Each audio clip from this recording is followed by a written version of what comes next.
We've all had bad luck before. Sometimes things just don't go our way. But for some, that feeling just doesn't go away. It stays, as if some outside force has intentionally affected their life, like a curse. Throughout history, people have believed that a curse could be attached to a simple object and transferred to whoever owns that item. Those items have passed from owner to owner, causing chaos and destruction in their path, if you believe in that sort of thing. Let's take a look at 10 items that are believed to be cursed and the trouble that they've caused. Robert the Doll. Robert the Doll has been getting into trouble since the 1900s in Key West, Florida. A young boy named Eugene Robert Otto was given a handmade doll by one of his family's servants. Eugene fell in love with the doll and named him Robert. One night, little Gene woke up to see Robert at the foot of his bed. Moments later, Gene's mom heard screaming and banging coming from upstairs. She rushed up the stairs and found Gene's door locked. After a minute of trying to force the door open, she finally burst through. She found the room thrown asunder and Gene curled up on the bed. Robert the doll was laying on the floor. All Gene would say was that Robert did it, over and over and over again. As Gene grew up, his parents would hear him have conversations with the doll in other rooms, and they swore they heard a different voice reply back. They also said they would see the doll watching them through the windows in the house, and that they would find Robert in strange locations, as if he was moving on his own. They also said that his expression would change, depending on the doll's mood. Well, Gene would grow up and eventually move back into his childhood home when his parents died, with his wife Anne. Gene even gave Robert his own room upstairs, much to the dismay of Anne. You see, Anne was not a fan of Robert the doll, and who would be? She insisted that Robert be moved into the attic and locked away. For years, visitors to the house would hear footsteps and giggling coming from upstairs. The Ottos would always just laugh it off and say it was just Robert, and that he couldn't hurt anyone up there. Children in the neighborhood would say that they could see and interact with Robert through the attic window, mocking them. After Gene's death in 1974, a new family moved into the house. The family's 10-year-old girl went exploring in the house and wandered up into the attic. There, she found old Robert in a chair. The little girl was ecstatic to find a doll and brought him to her room. The next morning, she told her parents that the doll moved throughout the night and that the doll wanted to hurt her. The parents didn't pay this much attention. It was just a doll after all. That was until they started finding Robert throughout the house, even when their daughter wasn't home. They eventually gave the doll away, and he now lives in the East Martello Fort Museum, where you can find him today. The Crying Boy paintings. The fire blazed throughout the house in South Yorkshire, England, consuming everything in its path. Despite the efforts of the firefighters, the house was reduced to ash. That is, except for one thing. A painting with a young boy with big eyes looking at the viewer, crying. Throughout England in the 1980s, numerous house fires were found to have prints of an unsettling painting dubbed the Crying Boy. In all cases, the painting was always untouched by flame and smoke, despite the total destruction of the house that it was in, leading people into believing that merely owning a copy of the painting would curse the house into bursting into flames. On September 4th, 1985, The Sun published its article, Blazing Curse of the Crying Boy Picture. This caused a sensation at the time. The Sun even had burning parties of the painting that readers had sent into the paper.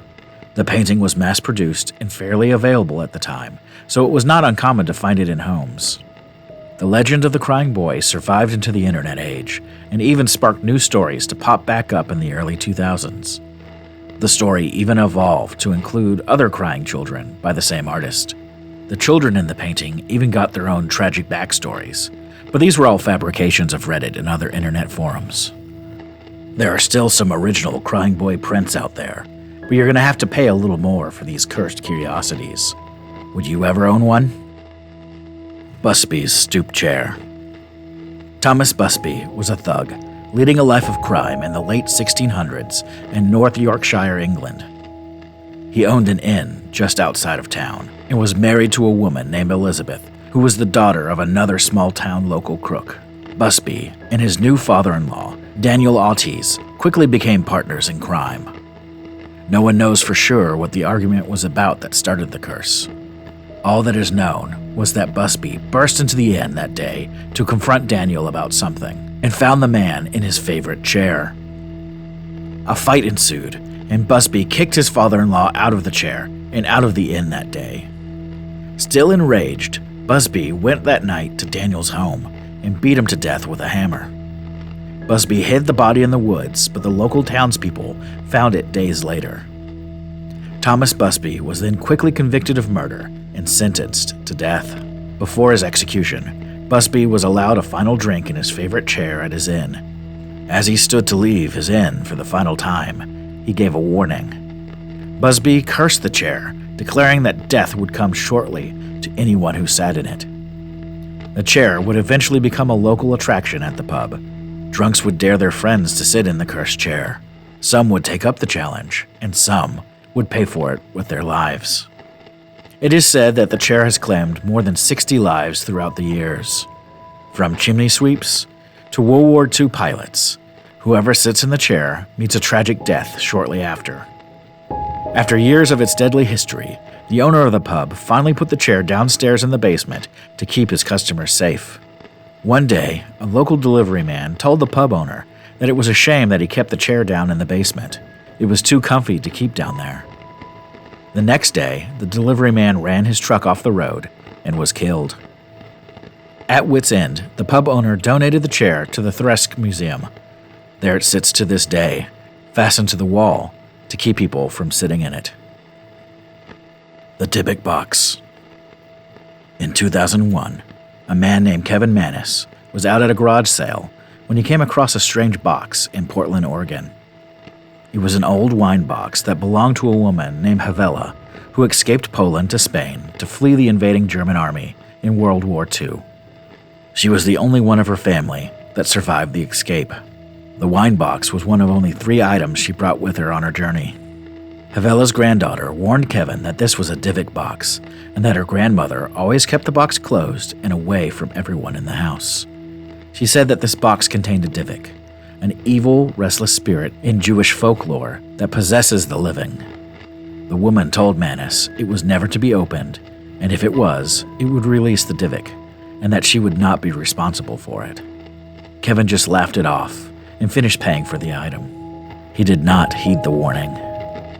Kevin had plans on restoring the box for his mother's birthday, and he wasn't a superstitious person to begin with. He broke the paper seal on the doors and opened the box.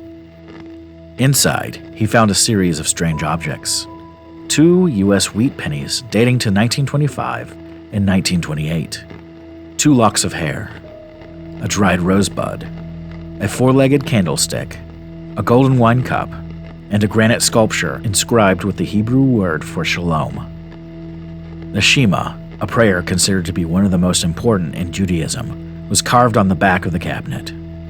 For some reason, after all he found in the box, Kevin thought it would be a good idea to give his mother this box on Halloween. His mother, Ida, described that she felt a cold breeze and pure evil spill out of the box when she opened it. She claimed that she had a stroke immediately. For 2 years, the Mannises claimed to have numerous paranormal events happen to them. They would report that the doors of the box would open and close. They would smell strange, foul odors emitting from the box. And they had strange nightmares of an old woman with sunken eyes haunting their dreams. Eventually, Kevin began to see what he would describe as shadow things out of the corner of his vision. In 2003, Mannis wrote a very long and detailed product description explaining the item's backstory on eBay. The story of the box became an internet legend and has spun off a whole Dybbuk box industry. You can now find Dybbuk boxes on eBay and Etsy, and tons of videos of Dybbuk boxes being unboxed on YouTube. In 2012, there was even a movie made about the box called The Possession. Recently, Kevin Mannis admitted that he created the box and the story to create a living, interactive horror story. And he did just that. Even with that admission, people still swear that the original box is in fact cursed. The Travel Channel's Ghost Adventure star, Zach Baggins, currently owns the box, and it resides in his museum in Las Vegas. The Hope Diamond. One of the most spectacular gems in the world is the Hope Diamond, a beautiful blue diamond weighing over 45 carats. About the size of a walnut, the stone is estimated to be worth $250 million. However, there are many who would think twice about buying it, for it's said to be cursed. It is said that the diamond was discovered in the Golconda mines by the Kisna River in southwest India, and was used in the brow of an Indian temple idol. It was allegedly stolen by a thieving Hindu priest who would become the first victim of the curse. The thief is said to have suffered a long and painful death for his unholy act. In 1642, it was purchased by a French merchant who then sold it to the King of France for a small fortune. The merchant wasn't able to enjoy his newfound riches, though, as he was mauled to death by wild dogs shortly after the sale. The diamond remained with the French royal family until King Louis and Marie Antoinette lost their heads in the French Revolution in 1792. At the time the gem was stolen, it was missing for a few decades. At some point, it was recut into a smaller gem. There are unconfirmed reports that it belonged to Britain's King George IV, whose estate sold it to pay off his enormous debts. In 1839, the diamond was acquired by Henry Thomas Hope, which is how it got its name. It is said that owners of the jewel committed suicide, were murdered, and left penniless through bad investments. Those who came into contact with the diamond suffered all sorts of misfortunes and disasters throughout the years, all stemming back to that theft from that temple in India all those years ago. Maori warrior masks. The Maori people of New Zealand were a warrior tradition. Before battle, the men of the tribe would carve elaborate masks. If a warrior would die in battle, it is said that his soul would go and find its way back to the mask its body had carved. There it would stay. These masks were then hidden away from the village. It is said that men could be around the mask with no effect, but if a pregnant woman was near the object, a curse might be created for the child and its mother. This particular curse was taken rather seriously by a British museum, who posted signs about the curse to warn women entering the exhibition. James Dean's car. James Dean was a charismatic actor who captured the eye of the world with his on-screen performances and rebel attitude in the 1950s. He lived fast and he had a love for fast cars. On September 21st, 1955, Dean purchased a Porsche he intended to use for SCCA Motorsports racing. The plan was to drive the car to Salinas, California for the car's introductory race and to get used to the handling and braking of the car. Unfortunately, Dean was killed on September 30th, 1955, when his Porsche slammed into another car going 85 miles an hour. After the accident, the car was declared a total loss and was taken to a local salvage yard where another Southern California racer, William Estrich, purchased the entire car for parts. The engine was put in a Lotus 9, and some suspension parts were sold to Troy Lee McHenry for the use in his Porsche racing car. Both men crashed in the very same race, and almost 11 months after Dean's death, his car had claimed another life. Troy Lee McHenry's Porsche hit the only tree on the racetrack that morning. The remains of Dean's car, the body and the 4 tires, were also sold off. The tires that were sold reportedly blew at the same time, causing yet another accident. The car's body fell from its display on multiple occasions, once injuring someone, the other time killing a man named George Barkis, a truck driver hired to transport the car to a road safety expo. One time, while in storage, the body of the car mysteriously caught fire. Then later, while being transported from Miami to Los Angeles, the car mysteriously disappeared, never to be seen again. There is only one part still remaining from Dean's car, a transaxle that would be found in a wooden crate in rural Massachusetts. Needless to say, no one is looking to use that transaxle in a fixer-upper anytime soon. Ötzi, the Iceman. In 1991, one of the oldest and greatest mummy specimens in the world was found in a remote area of the Ötztal Alps in northern Italy. The mummy dated back to 5,300 years ago and was killed by an arrow in the back. The body, nicknamed Ötzi, was nearly perfectly preserved in ice until its discovery thousands of years after his death. As he was being studied by researchers and archaeologists, a strange amount of people related to the finding and study of Ötzi began to turn up dead.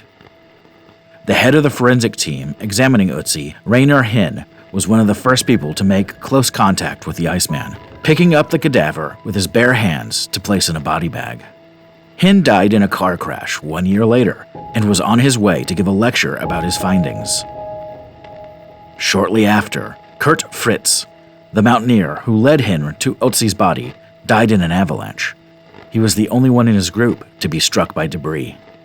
After Fritz, the only man granted access to film Ötzi's removal from the mountain, Austrian journalist Rainer Holzel died at age 47 of a brain tumor.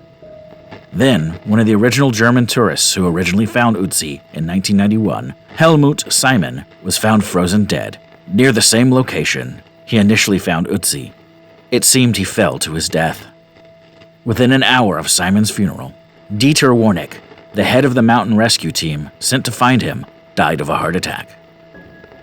Archaeologist Konrad Spindler, who first inspected Ötzi's remains and publicly scoffed at the curse, died of complications from multiple sclerosis. Lastly, Dr. Tom Loy, who carried out the DNA analysis on Ötzi, was found dead in his Brisbane home at age 63, before he could finish his book about his findings.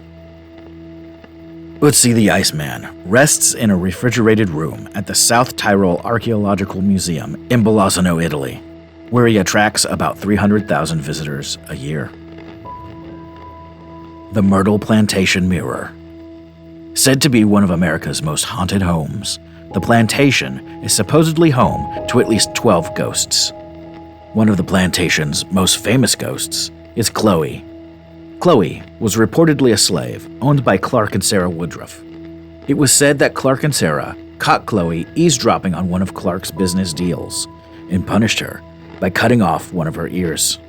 As revenge, Chloe supposedly baked a cake for Clark containing an extract of boiled and reduced oleander leaves, which are extremely poisonous. Her plan backfired, and only Sarah and her 2 daughters ate the cake and died from the poisoning.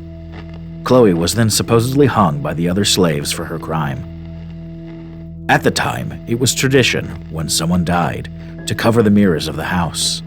It was said that one soul could be trapped in the exposed mirror, forever stuck in that place. Legend says that all but one mirror were covered in the Myrtle Plantation upon the death of Sarah and her daughters. It is rumored that their souls still linger in the frames of that mirror. To this day, visitors see images of women in the mirror, and some claim to hear voices when they look deep into it. Small children handprints can be seen smudged on the surface. The mirror is also said to fall off the wall frequently, and has allegedly almost crushed someone to death. The hands resist him painting. The painting had an ordinary enough beginning. It was painted in 1972 by artist William Stoneham, who was on a contract to produce 2 paintings a month. In 1974, it was put on display at the Fingarten Gallery in Beverly Hills, California, and reviewed by the art critic for the Los Angeles Times, Henry Seldis. It was later purchased by the actor John Marley, perhaps best known for waking up next to that horse head in the movie The Godfather. Ordinary enough, right? That's when the story gets weird. A few years after the painting was sold, the art critic Henry Seldis died. Then the gallery owner died as well. Then, in 1984, John Marley died. The painting disappeared, not surfacing again until 2000 in a bizarre posting on eBay. The new owners were trying to sell it because they said the painting was cursed. They claimed that the boy and the doll in the picture would fight with each other during the night, terrifying their 4-year-old daughter. They claimed that they set up a motion-sensing camera in the room for 3 nights and claimed they captured the boy in the picture leaving the frame and coming into the room, apparently fleeing in terror. The owners warned buyers not to bid on the painting if they were faint of heart or unfamiliar with supernatural events, giving off the same eBay vibes as the Dybbuk box, in my opinion. More than 30,000 people visited the auction page. Many reported just looking at the painting made them feel ill or upset. The painting ultimately sold for $1,025 to a buyer in Michigan, who is reportedly keeping it in storage and refusing much, much bigger offers to buy it. Because of the internet sensation, Stoneham came forward with what inspired him to paint such a haunting scene. The boy, he said, was himself. It was modeled on a photograph taken of him when he was 5 years old. The title comes from a poem written by his then wife. It reads in part, "The hands resist him, like the secret of his birth." You see, Stoneham was adopted. The children's hands, he says, represents other lives. The glass door, the barrier between worlds, and the doll, his guide between those worlds. The fame of the haunted painting led to commissions for more works, and Stoneham has painted a series of sequels. The most recent, called The Hands Invent Him, depicts the scene from the other side of that glass. I can't say that any bad luck that I have come across can be blamed on an item that I own. Still, I can't rule out that there might be some cursed items out there somewhere, waiting for their new owner to pick them up in a thrift shop or a yard sale. Maybe you have one at your home already. If you have any experience with a cursed item, let me know in the comments below. If you like this video, don't forget to like and subscribe, and click that bell icon so you get notifications when I release a new video. I'm Broadcaster 7. Are you receiving the night signal?